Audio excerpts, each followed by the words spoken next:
Hello, welcome back to Am I Catching a Falling Knife? The podcast where we break down market moves and help you understand if a recent dip is an opportunity or a warning. I'm your host, Dave, and today we're putting a true global giant under the microscope, United Parcel Service, ticker symbol UPS. Now, UPS has seen a noticeable slide recently, down about 8.73% over the last few days. So the big question is this a temporary stumble for a titan, or are we looking at a genuine falling knife here? Let's dig in. Well, the dominant market narrative right now is all about macroeconomic uncertainty. This led to a rare profit miss for UPS, and to top it off, they've withheld full-year guidance for the second consecutive quarter. This uncertainty has really overshadowed some otherwise positive news, like better-than-expected revenue and some smart cost-saving initiatives they've been implementing. But let's not just focus on the recent dip. What exactly is UPS? United Parcel Service is a global behemoth in logistics and package delivery.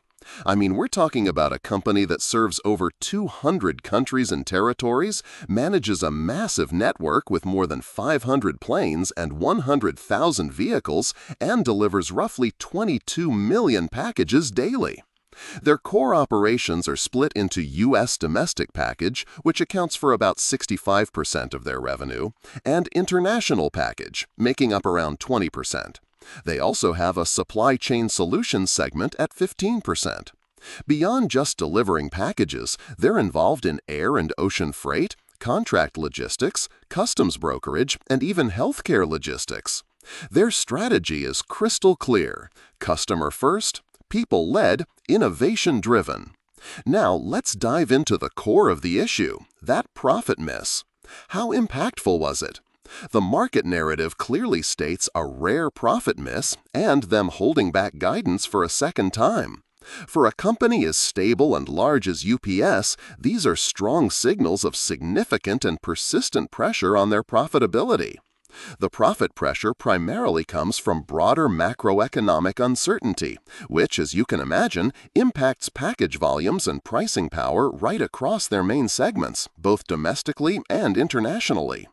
Even with revenue coming in better than expected, the fact that they missed on profit implies that their cost management or pricing power just couldn't fully offset those underlying volume or operational cost challenges in their core areas. A rare profit miss for UPS, combined with consecutive quarters of withheld guidance, signals a material deterioration in their earnings outlook. This isn't just a small blip. It suggests the negative factors are substantial enough to create significant uncertainty and really outweigh any operational improvements they've made. So, after crunching the numbers, we're estimating a substantial double-digit decline in their quarterly earnings.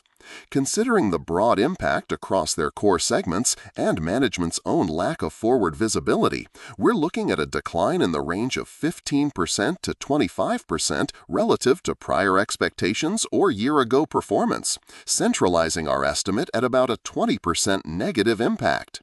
And that confidence interval is relatively wide, precisely because of that high degree of uncertainty highlighted by UPS's decision to withhold full-year guidance again. Now, to figure out what this stock is really worth, I'm looking at it from two angles, using data I pulled from finviz.com. First, a discounted cash flow model. In our base case, we're assuming a growth rate of 3.2% for the company's earnings, a discount rate of 9.5% to factor in the time value of money and risk, and a terminal growth rate of 2.5% for the long term. This gives us a base value of about $101.55 per share. But then we apply our narrative's impact, that estimated 20% earnings decline, and that brings our narrative-adjusted DCF value down to roughly $76.16 per share. The second method is a bit simpler, a PEG-based valuation. This method looks at the price-to-earnings ratio relative to the company's earnings growth rate. For UPS, with an EPS of $6.73 and a projected 5-year EPS growth of 3.2%, this gives us a fair value of a much lower $32. It shows how growth, or the lack thereof, can dramatically influence valuation. For some context, UPS has an annual revenue of over $91 billion, free cash flow of $5.37 billion, but also carries about $25.59 billion in total debt. Their gross margin is around 17%. So, what about potential entry points, if you're thinking of catching this falling knife? Based on our models and considering the current uncertainty, I've got some custom buy levels on my radar. These are $70, $50, and $30.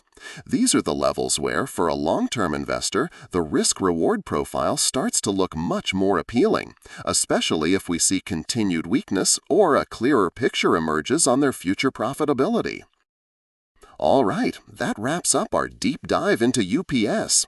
As always, this isn't financial advice. It's just me, Dave, sharing my thoughts and analysis.